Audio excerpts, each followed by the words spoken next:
后流量时代审美变了，诚意这种耐看脸凭什么越走越稳？一张脸到底凭什么值钱？我说的不是好不好看这个层面，好看的人太多了 ，CBS 从来不缺好看的脸。我说的是另一个问题，为什么有些脸你第一眼觉得还行，结果越看越离不开，而有些脸惊艳是真惊艳，可看久了你反而记不住他演过谁。最近啊，我一直在想一个词，这个词去年还没人提，今年突然就到处都是了，无攻击性帅。其实怎么说呢，我第一次看到这个词的时候是有点抗拒的，因为无攻击性这5个字听上去像在说平淡，像在说没特点，我当时差点就这么理解了。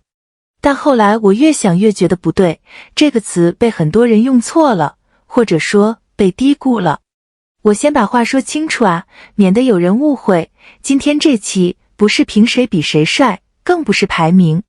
我对这种硬比较一点兴趣都没有。今天我只想聊一个现象，为什么在2026年的今天，这种让人没有距离感的长相，突然变成了市场上最稀缺、最值钱的一种气质。好，那咱们一层一层来。这个事儿表面是一回事，底下其实藏着好几层。先说第一层，你看到的那一层。这2年你刷剧、刷热搜，有没有一种感觉，大家夸演员用的词变了？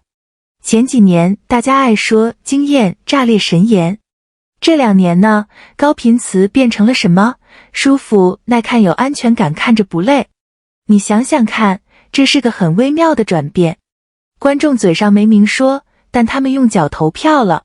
哪种脸看着舒服，他们就愿意把一部40集的剧追完。哪种脸第一眼惊艳，但越看越有压迫感，他们看2集可能就划走了。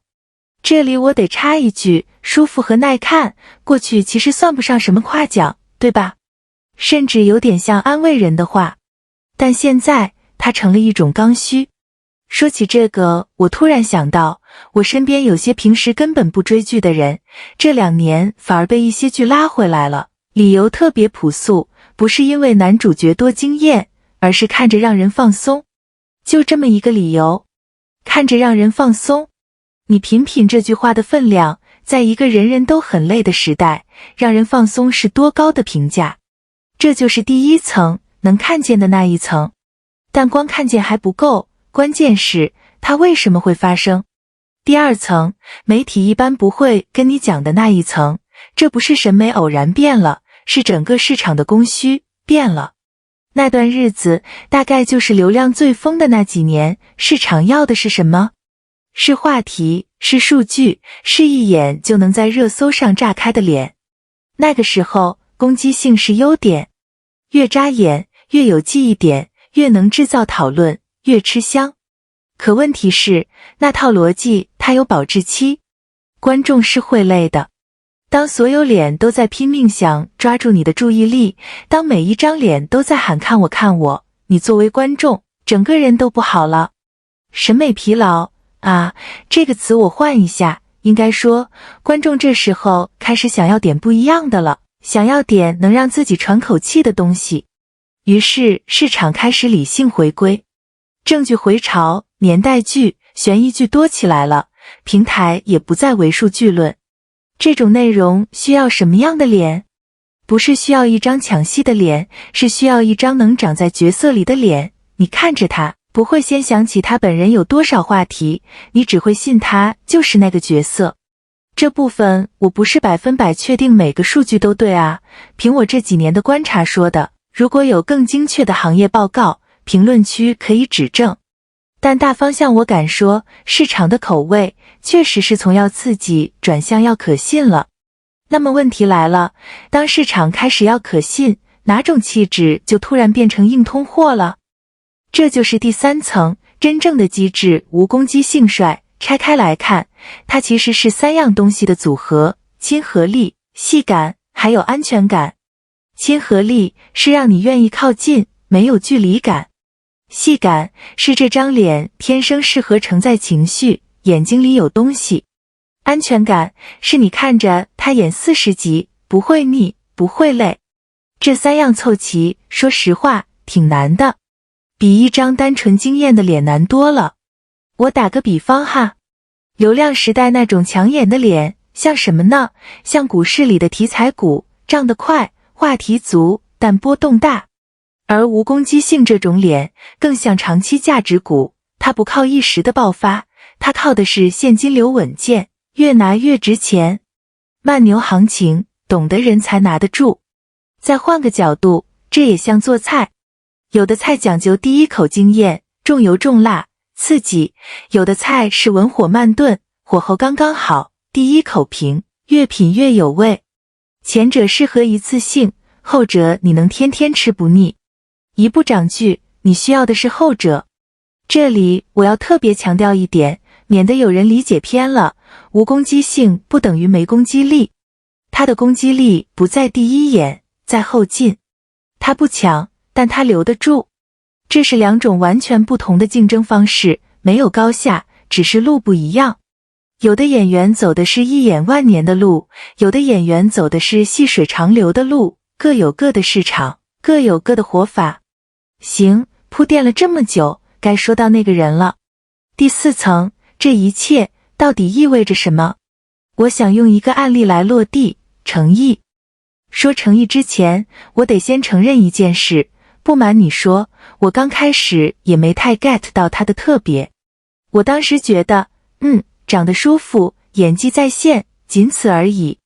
是后来看莲花楼，看他演李莲花，那个已经看淡生死，把锋芒全收起来的角色，我才反应过来。李莲花很多戏是不靠台词的，靠的是那种藏在平静底下的东西，一个眼神，一个停顿，你就能感觉到这个人身上背了多少过往。那一刻我才明白，原来舒服的脸能装下这么重的情绪。这就是我前面说的戏感。他的脸不是用来抢镜的，是用来承载角色的。你看他演戏，注意力会自然地落到角色身上，而不是停在哇这个人好帅，这恰恰是正剧、古装、悬疑这类内容最需要的特质。再说他的选角路径，古装、悬疑、正剧，他都在走，而且走得挺稳。说句公道话，这种路线在前几年其实是吃亏的，那个时候市场要的是快、是爆、是话题，慢工出细活的人容易被晾在一边。这不是演员的问题，是那阵子整个市场的节奏就那样，换谁来，结果都差不多。但你看现在市场转向了，这种耐看加戏感加选角稳的组合，突然就站到了风口上。懂行的都知道，这种气质和这种路线不是一时运气能解释的，它是一个演员长期判断的结果。市场以前没那么需要它，不代表它没价值，只是时候没到。现在时候到了，那2027会怎么样？我个人的判断啊，这只是推测，不绝对。我倾向于认为这股要可信、要耐看的风，短期内不会停。正剧的盘子还在扩，观众对安全感的需求只会更高。在这种环境里，像程毅这种气质类型的演员，路只会越走越宽。好，咱们回到最开始那个问题，一张脸凭什么值钱？我现在的答案是这样的，不是看他第一眼有多惊艳，是看他能陪你走多久。能抢一时注意力的脸很多，能让你看40集还舍不得划走的脸很少，后者才是真正的稀缺资产。所以无攻击性帅这个词，我现在不觉得他是在说平淡了，我觉得他说的是一种更高级的东西，一种不靠喊、不靠抢，靠后劲留住人的能力。程毅这样的演员走的就是这条路，这条路不快，但他远。懂他的人其实早就懂了，至于剩下的，交给时间就行。时间这个东西，从来不会亏待那些走得稳的人。今天这期就聊到这儿。一张脸凭什么值钱？你心里的答案是什么？评论区见。